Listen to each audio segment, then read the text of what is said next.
everybody. We are having the beautiful Rosalie on the channel today to have a little discussion about Ren and about the topic of suicide. So, just so everyone knows, this is what we are going to talk about.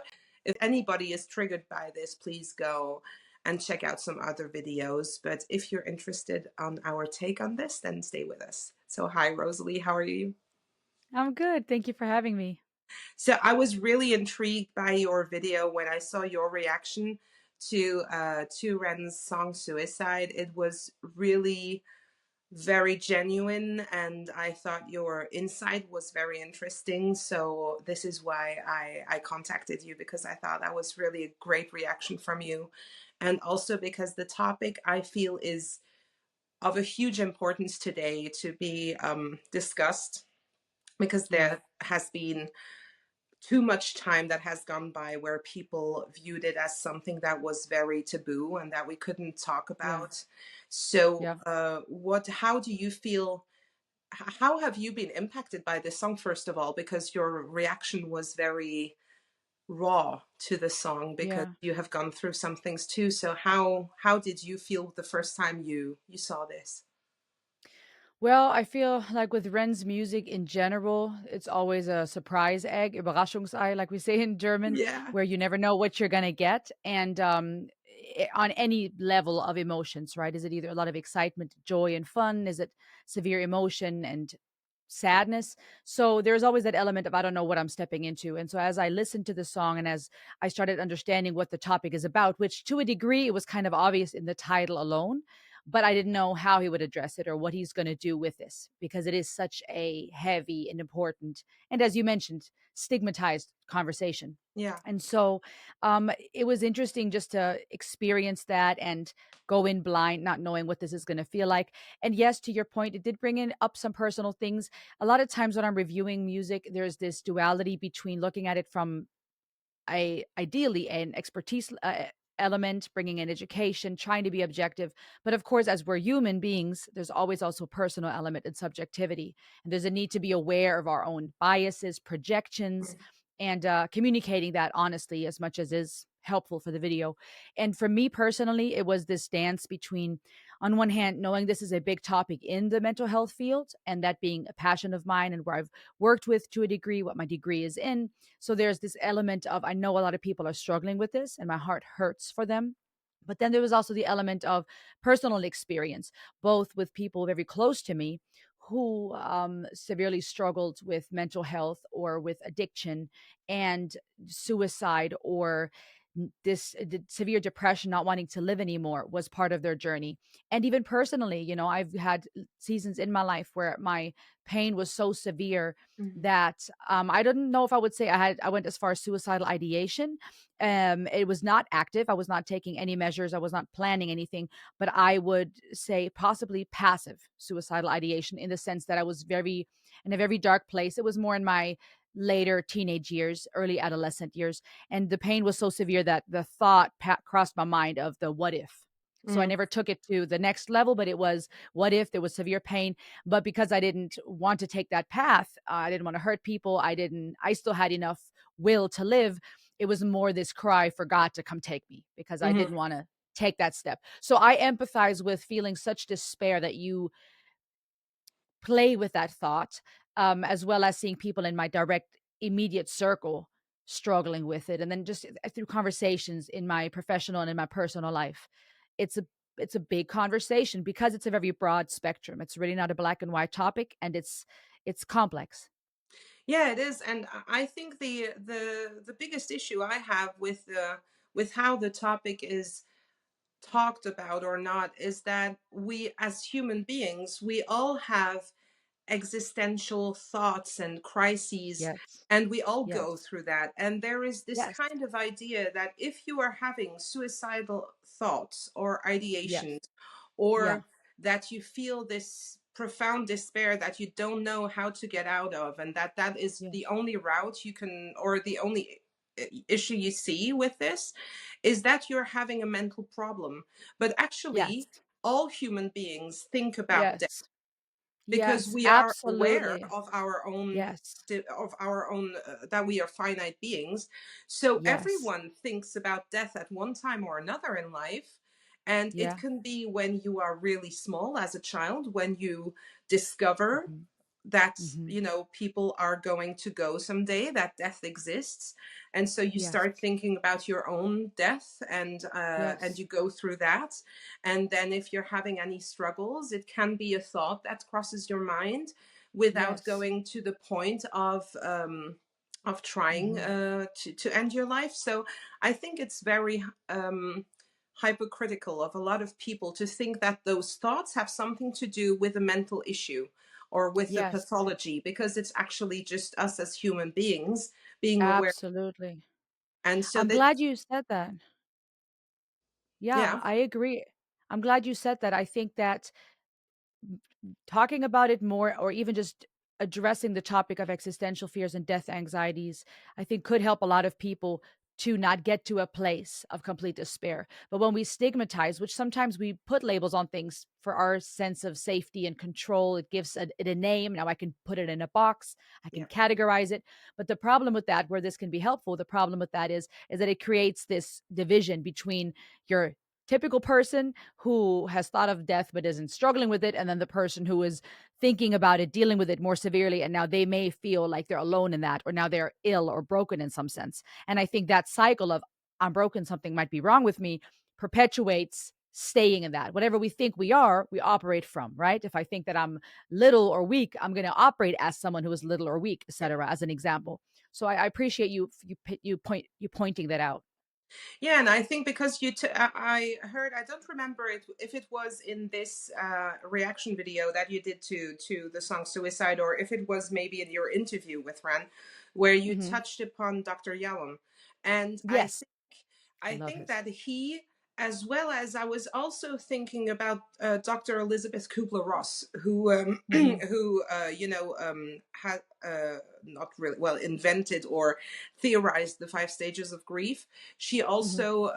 She also touched upon the topic of suicide, and in both cases, what they uh, what they point out is that it is something that should be destigmatized and talked about more, Yes, because the yes, fact that we can exchange on the topic already helps in some way.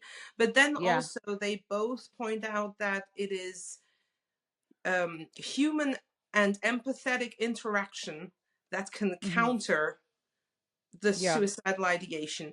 And I think because you just said people who feel so alone that they are going to go to that extent, Mhm. I think Mhm. really points out the fact that it is when you are in relation to others, and that you have this exchange and this Yes. conversation, that you can Yeah. also either be helping people or be helped Yes. if you need it. And this is something that Absolutely.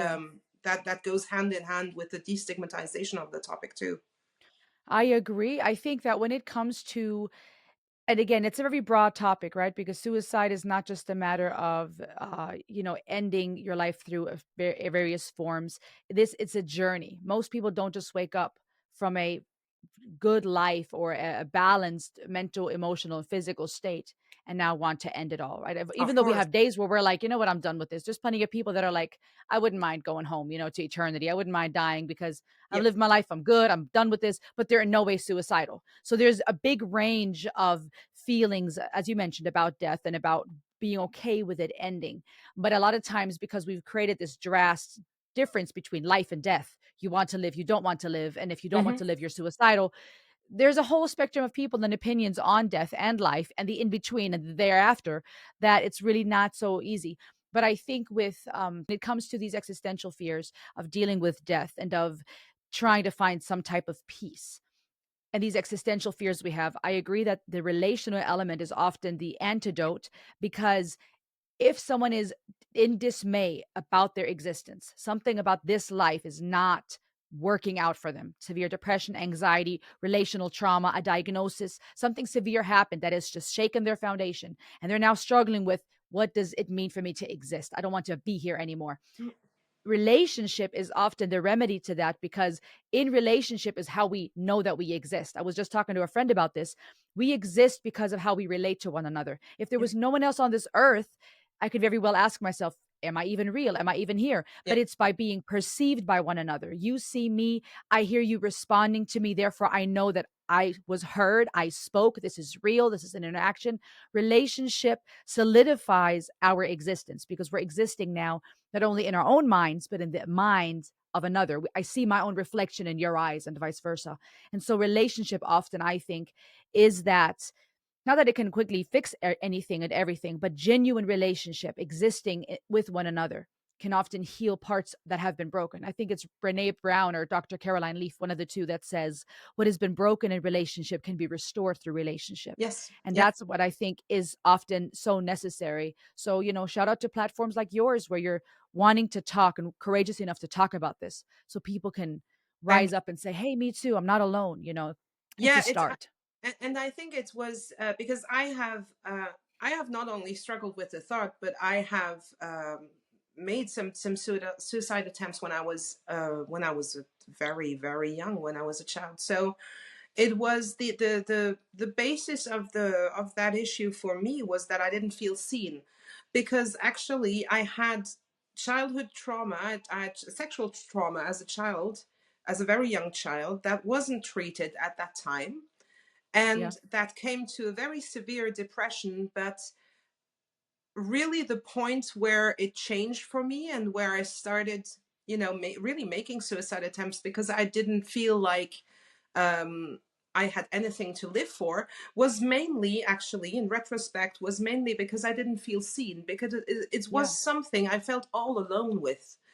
And Yes. if I had had at that point, and I was 12 years old, 12, 13. So if at that point I would have had people around me say, oh, I experienced the same thing, and I can Yeah. feel you, and I can see you, and I know how this feels, and what Yes. we can do with this emotion, Yes. how we can process it. Yes. If I'd had someone at that point and felt seen, I Mhm. probably wouldn't have gone there. So it has a Yeah. lot to do with feeling understood and Absolutely. feeling heard.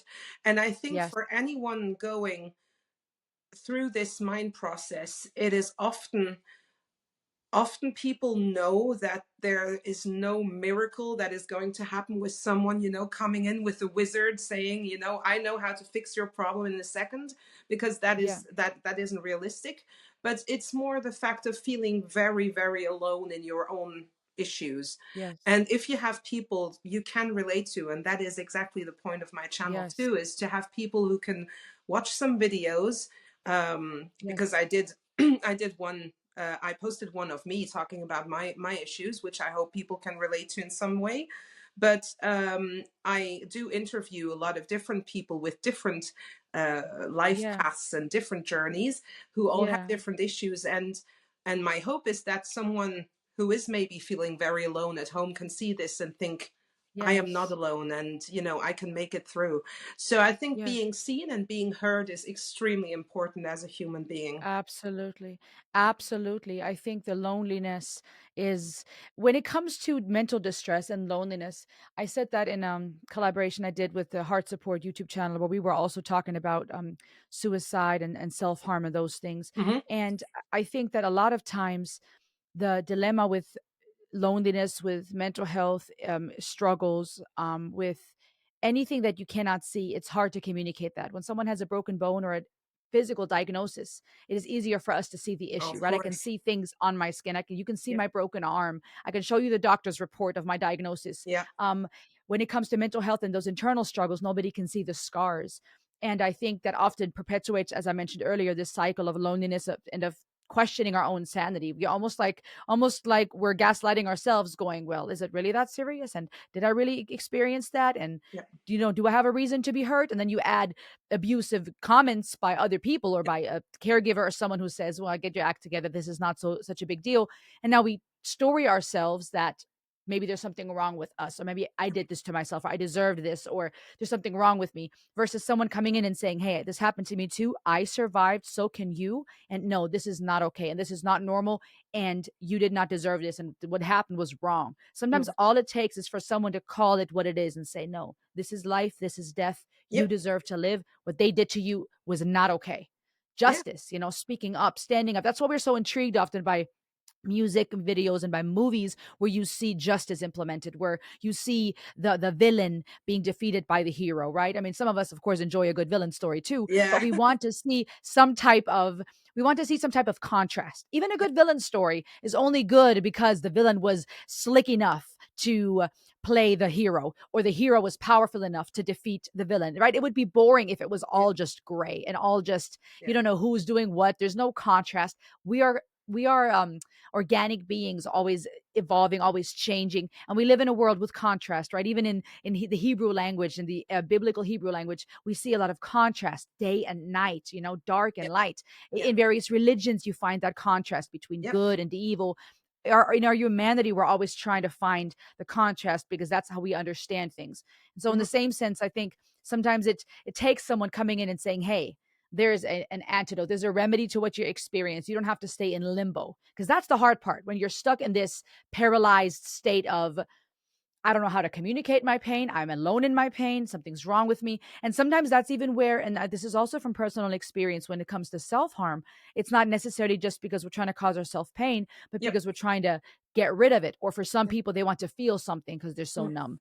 Mm-mm. It's a case by case where people, it's not a blanket solution. It's not a textbook, Oh, that can and fix it. it's and these types of topics, whatever the mental health topic is, it's not a one size fits all. So it's always about empathy, Absolutely. and it's always about Yes. coming from a place of understanding that the Yeah. person you're talking with doesn't have the same life experience you have. So maybe Yeah.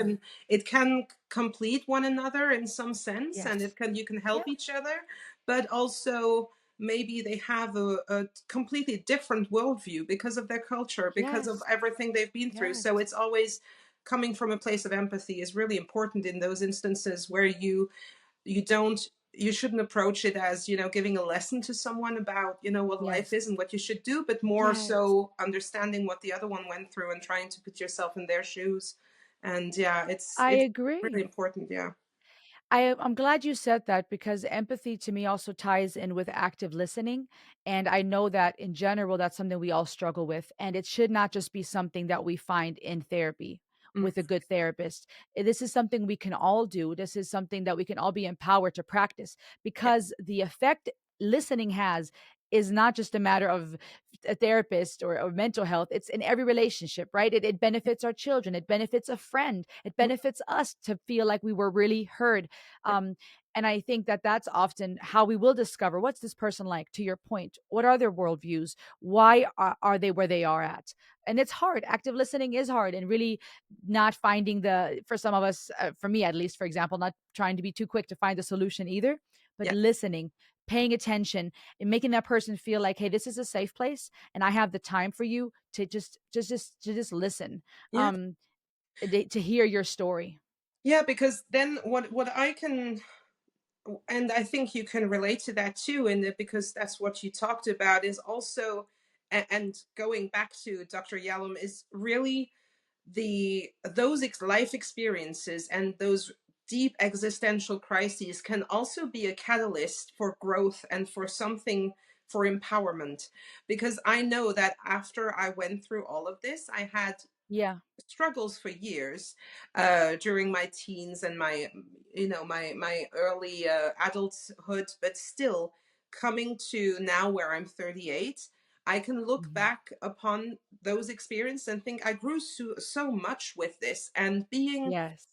having these existential moments where you really think about your own death and the death of your people around you and what that means, and to really catalyze all of that to become something positive afterwards in your life, Yeah. and to really empower you to be in the now and to Yes. experience everything in a different way because you have this view of the end is really Yeah. important too. So I Yeah. think something really beautiful can come out of this if you get Oh, through it. yes. Something Yeah. beautiful can expand afterwards, because it's maybe Yeah. really horrible at that time, but then it can become beautiful afterwards. Absolutely. There is beauty that can come from ashes, and that too I think intrigues people, the idea of a phoenix rising from the ashes, Yeah. right? The underdog story of someone you would have never expected to recover from what they've been through. I think again to that idea of contrast, we like that. We like opposites, right? Mm, Um and yes, I can testify to the same thing. I am grateful for the not that I would want to have to relive some of that again, no. ever, but it made me who I am. And it's given me wisdom and it's given me love for life and wanting to savor it that maybe I would have not had if things would have always been easy.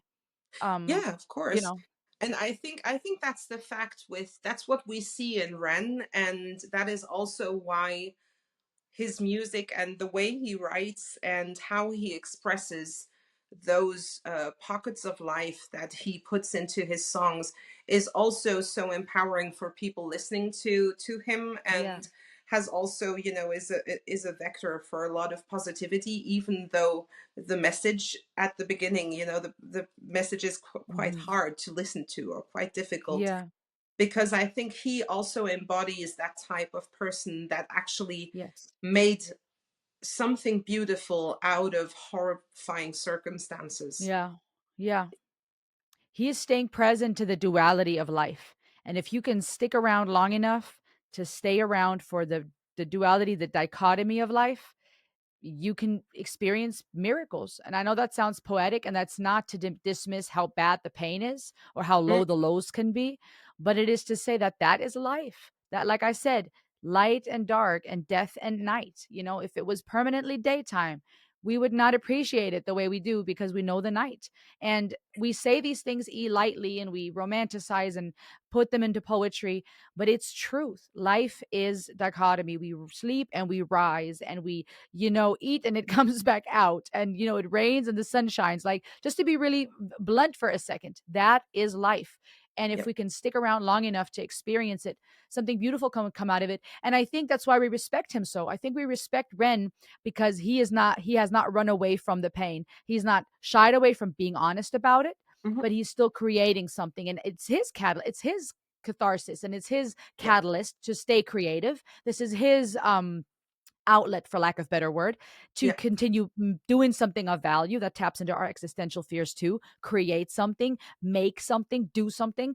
That is our way of continuing to live and our way of propelling ourselves into the future. Leave some type of legacy, do something of value.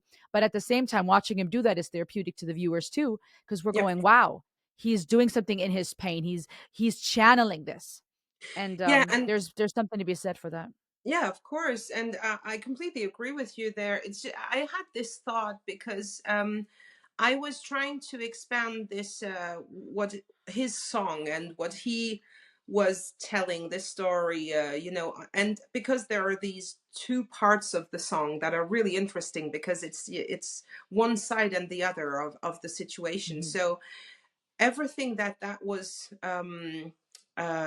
touching upon, and then I thought, well, because I'm a 90s baby, so I grew up with Nirvana, Soundgarden, with loads of Joy Division, and all of those guys. If you take Chris Cornell, Kurt Cobain, um, who is it too? Oh, Chester Bennington. I was thinking about the other day from Linkin Park, and those guys, they're, well, sadly they all ended their life, and they were talking about the same things, and there are so many songs. If you take, Nirvana, Soundgarden, Joy Division, and Linkin Park, there's so many songs where they were expressing exactly those issues, addressing the issues and expressing their pain.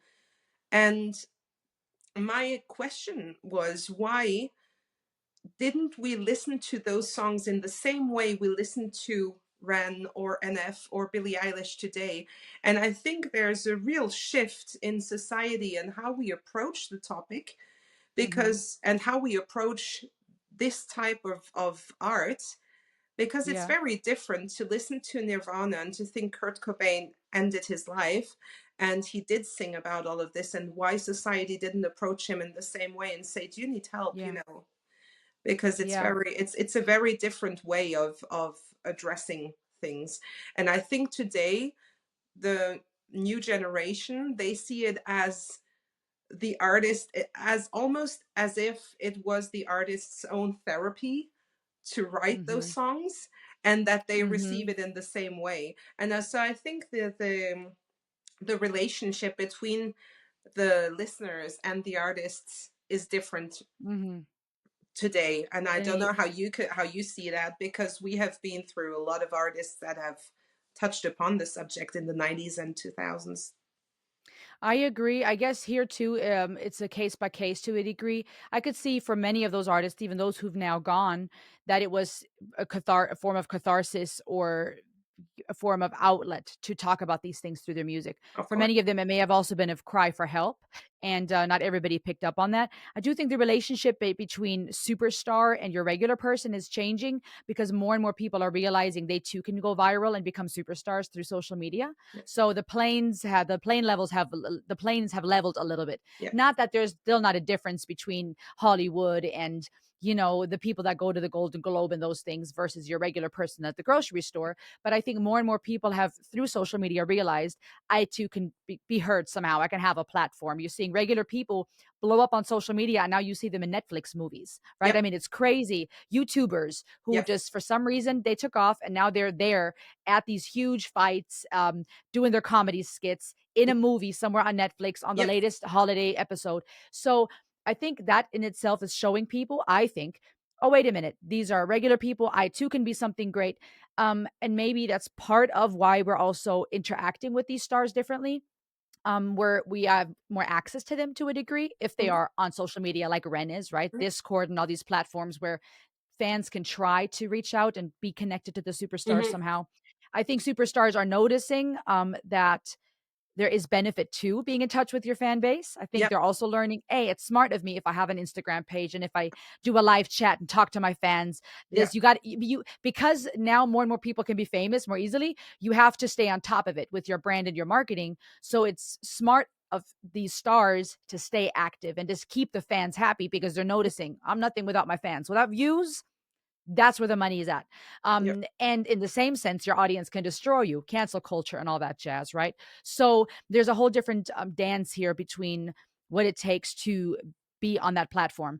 And then I would also say that I don't know if there were people in Kurt Cobain and these men in their lives that did try to help them, or if it was more so some fans who noticed and they didn't have access. They would have loved to help, but they couldn't, or they couldn't get through to this star because of the difference in social status. There's a whole host of topics that goes into this. Of Um, course. I think that it often boils down to, though, who is your inner circle. And if you Yep. are someone who doesn't have family or friends that are noticing and watching and trying to help, and you're say in a environment as we often find in Hollywood where there is a lot of corruption, perversion, things are backwards. I think show me who your friends and I'll tell you who you are often has validity, because if you're surrounded by a crowd that is about a facade or about the best looks and the latest trends, there's a level of depth that's missing. How many of Yep. those people really had substance friendships, like we said earlier, that would give empathy, that really will listen? And we even have that today, though. The good news is the topic of suicide is being destigmatized. Mental health is becoming more talked about. But on the flip side, because we are in this swulture, as I call it, the swipe culture, we also have to be careful now not to superficially talk about those deep things Yep. and be like, oh, hashtag self-help and oh, Yep. destigmatize suicide. And now, though, we're so busy canceling people for saying the wrong word and canceling each other for saying suicide and not Yep. unaliving. There's something to be said about being compassionate and going, wait a minute, if you say this word, this would might make people feel a certain way, and this word has a certain stigma to it, let's use other words. There's something to be said about compassion. But if we're not careful, now that becomes the idol and not the Yep. person that needed help. Now we're so Yep. focused on the right word and Yep. being trendy and relevant and cancel culture and political correctness Yep. that we're still missing the mark of this human being who's standing there going, who cares what we're going to Yep. call it? I am hurting, and the people Yep. left behind are hurting. So you see what I'm saying? We get Oh, so, we go to well, extremes. We either don't talk about exactly. it, or now we're too talk about focused on talking about it. Yeah. Nobody's getting help. I think what annoys me the most, what is the most difficult for me to Hmm. navigate in that part of society today, is this hypersensitivity. For Hmm. me, is actually extremely detrimental to conversation, because Yes. every time someone will say, oh please, don't, not that topic or not that word, Hmm. that closes off the conversation immediately. And Yep. so instead of saying, well, this topic is quite difficult for me, but we can try to discuss it. This is another Yes. way of approaching, because if you tell me this is a topic or a word that is not easy for you, we can still have a conversation about it and try to find out how Yes. we can help each other. But if you close Yes. the door immediately saying, oh, that word, no, thank you, that Hmm. means that we can't even start to have the conversation. So the issue becomes the word and not the root issue Thank that you. is the Thank problem. you. And so for Yes. me, that is so, it's so frustrating sometimes to have people say, oh, not that word. And I'm like, well, if that word offends you, it's maybe because you have a root issue with what is at hand. And Yes. we And maybe let's, should talk about that. yes, thank you, Lisa. Let's ask why. Yeah. And here's my thought. If there is someone who genuinely has an issue with the word, just to use that as an example, Yeah. my encouragement for both parties involved would be the person that has the issue. Let's talk about why. Be Yeah. bold enough to do the work to explore why you got triggered. Yeah. Don't Yeah. just say you triggered me and now make me jump into hoops. Yep. Do the work. If you know, as a, just anyone, of exploring why this is a trigger, because there will Yep. be no healing and growth if you're even with Exactly. therapy, there will be no healing if you don't learn to be your own therapist. I've Yeah. had to learn this even in my own life. Even who wants to be a therapist, who wants to help people, need supervision and need therapy and need Yeah. help. And it's even for me, I've had moments where I had to tell myself, and even through wise counsel in my life, Yeah. hey Rosalie, don't be so quick to go, I don't know if this person is the right fit for me, let me jump to the next. I had to learn, you know what, maybe you can take something out of this. Be willing to see how this may benefit you. Be willing to tell this person how something they said, even a therapist, tell that Yeah. therapist how they made you feel. Authenticity and genuine interaction. And that is work. It takes courage to say, Oh yeah. why did that trigger me? Why am I so angry? Where's this coming from? And now work through it. And for the listener, the person that did the triggering, their part of the work is to now be patient and going, okay, let's talk about why this word's a trigger. What else can we do? Yeah. It's relationship is work. And I think a lot of times we don't want to do the work, so it's easier just to throw labels and political correctness. The flip side, however, just to add on to that, is I think sometimes people that are quick, especially in the internet, to say you're not supposed to say this and you're better this, I think a lot of those people are just, they're not even affected directly. I think a Yeah. lot of times, unfortunately, we have keyboard warriors who are quick to correct, and it doesn't even pertain to them. They're Yeah. just looking for attention, or they have other issues. So it's Oh really yeah, this of course. case by case, two people. We should be figuring it out, and that's hard on the internet. Oh, it is very, and I think it also has to do with what you said about, swipe generation. It's just like, if we use, some hashtags and throw this idea that, oh, it's, we have to destigmatize this and this, and mental health is important, but that we leave it at that, and that we don't go into the topic and say, well, why is Yes. it important? Why should we talk Yes. about it? Then it keeps it at that level, and it levels out with the with this idea that anything that is triggering should be left at that, because if we just put the Yes. hashtag and you're triggered, then we don't have to go deep into anything. So And you know it's, what? yeah, go on. Oh, I'm sorry. I didn't mean to interrupt you. No, no, go on. I think that with by doing so, we find ourselves back where we started. We didn't talk Oh about yeah. it in the beginning Oh because yeah. that's not real. You don't really have this. We don't talk about Bruno. You know what I mean? Like, Yeah, yeah, yeah. don't we don't do this, or they're broken, there's something's wrong with them, so it wasn't talked about. Yeah. Now we're so sensitive that we're not talking about it again. And both extremes in our development were from a place of fear. either fear of I can't deal with this topic, it's not Yeah. real, to what if I talk about this in the wrong way and I get canceled? And now we still have people that are not safe enough to have the honest conversation. Oh yeah, and then It's like full why circle. this topic? Well, a few others too, but why this one that we're talking about today, and not other ones that are horrifying and that are really Hmm. awful subjects? But those one there's no Yeah. problem with. But talking Hmm. about someone who's going through very personal struggles somehow seems to Yeah. be, the limit we shouldn't, pass. So it's really strange to be able to label to entitle your video murder but not suicide without being banned somehow. And Isn't that crazy? that is really strange for me, because I think there's so many, it's, I mean, one of the topics is just blatantly negative for humanity, and the other one could help people, but it's the one who could help people that is banned, or or somehow It's hindered. absolutely. And I think that in itself is because it sells. Creating Oh yeah. polarization among people and getting people angry and getting Oh a yeah. reaction out of people, that's where the views and the money is at. We Yeah. find that with every topic, right? If I put a song out that talks about, hey, girls, save yourself from marriage, you know, versus one where I show you my OnlyFans page. I do not have one, but you know what I mean? Yeah. Which one is gonna get more support? Yeah. Which Yeah. one is gonna get canceled for, oh, you're shaming women who want to experience themselves sexually? But you Yeah. can find all kinds of perversion, including with children who should be protected at all cost. Yeah. Yeah. But that's accessible, and we've not figured out how to ban that type of stuff off the Yeah. internet, right? Yeah. You don't have to even go to the black market to find very perverse things. Yeah. That's not going to be banned. That's easily accessible. But now, if Yeah. we were to try to bring some light on, hey, there's something to be said for having a wholesome sexual life or for practicing some type of self control, or I'm just using that as another Yeah, example. of course. Any Yeah. extreme, you find the perversion okay, but we can't talk about this. We can't talk about, I mean, it's wild. But the views, polarization, get people angry, get them to turn against each other, and you have the money.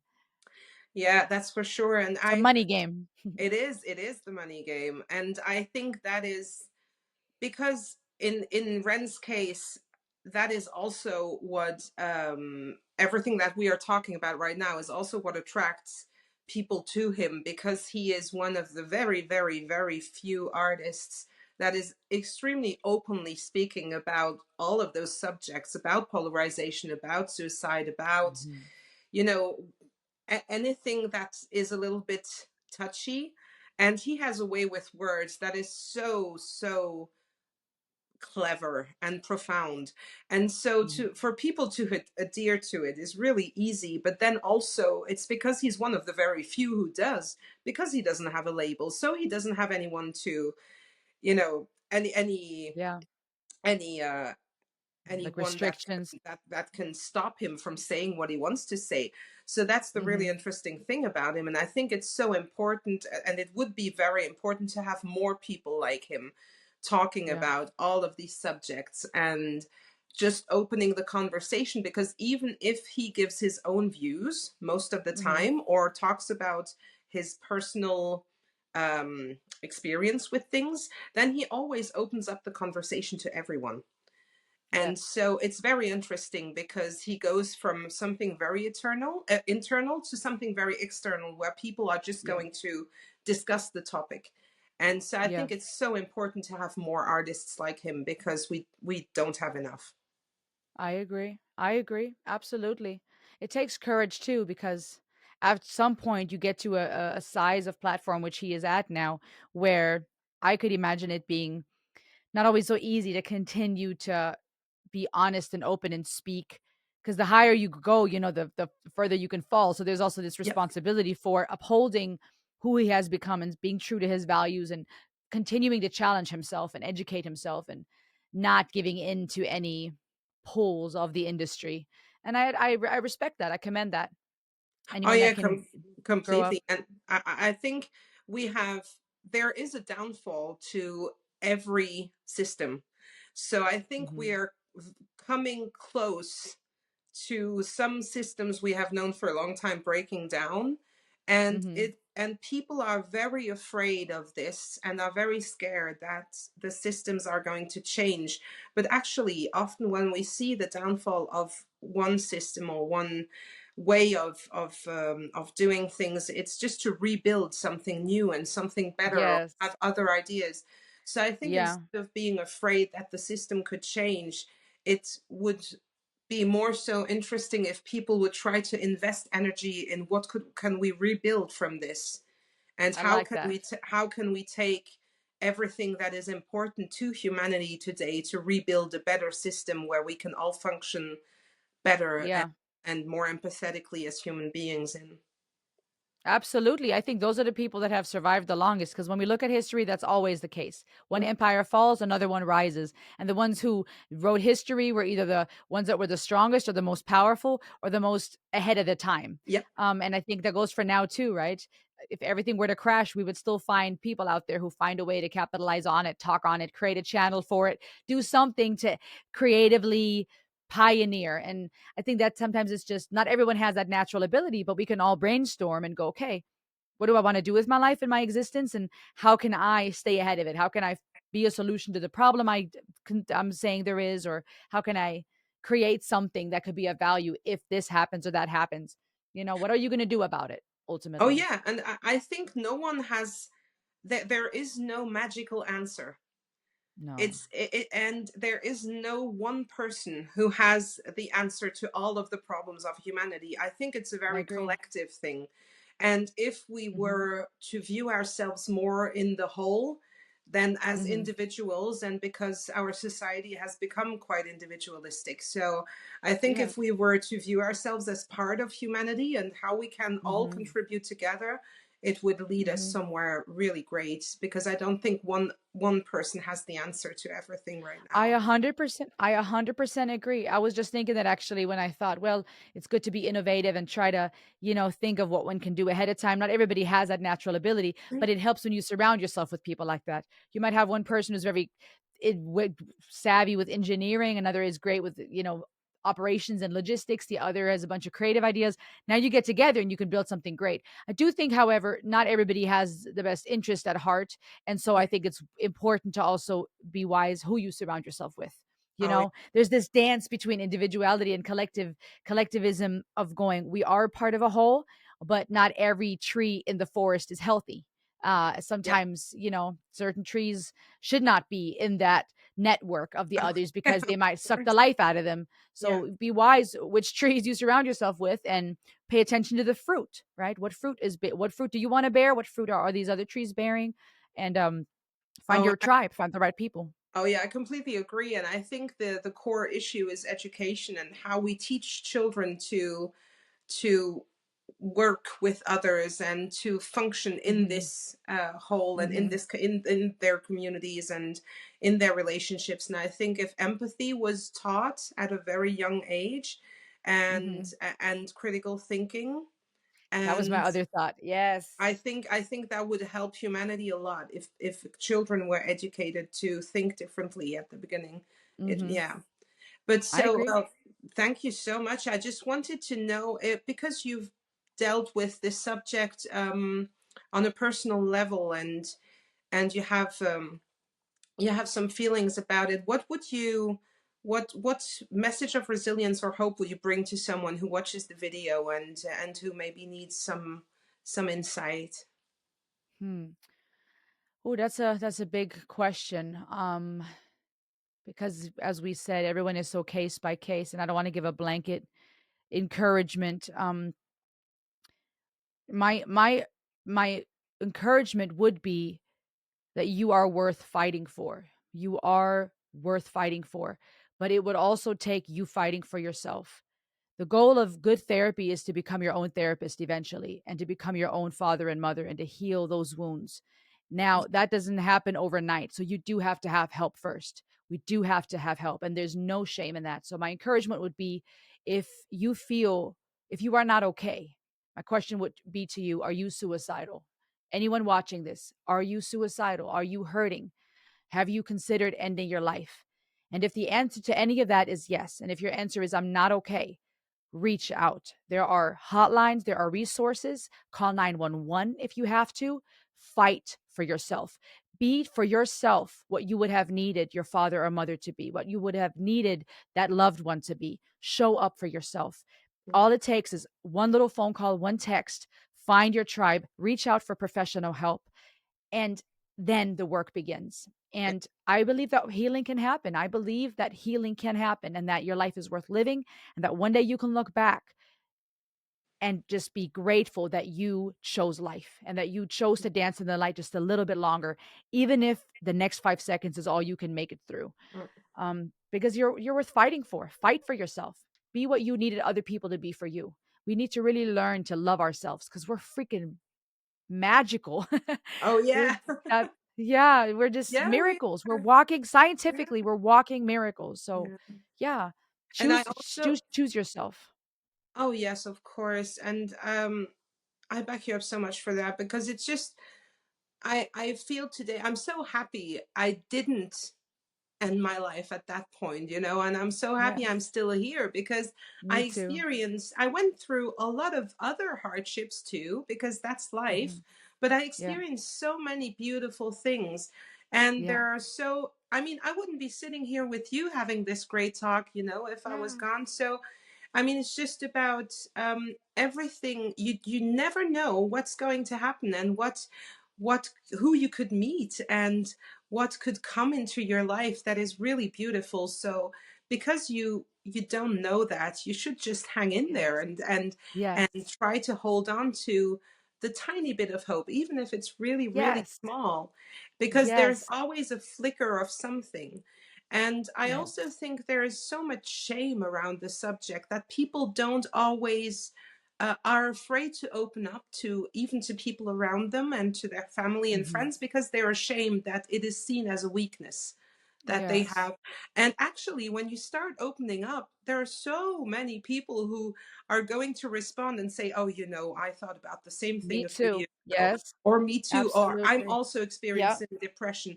And then when suddenly you see that, oh, well, there are a few people that I know that, have thought the same thing. And then it becomes a lot easier, because then you can suddenly, you open the door to conversations and you can be seen and heard, as we said before. So absolutely. I think to remove the shame from that discussion Yeah, is really important too. absolutely. Absolutely. Yeah. I Well, agree with you. thank you so much, Rosalie, for this conversation. It was so nice to have you, and I'm really, Thank really you so happy, much. and I'm honored that you took the time for me. It's really, really great. Thank you so much. You're welcome, Lisa. Thank you for having me.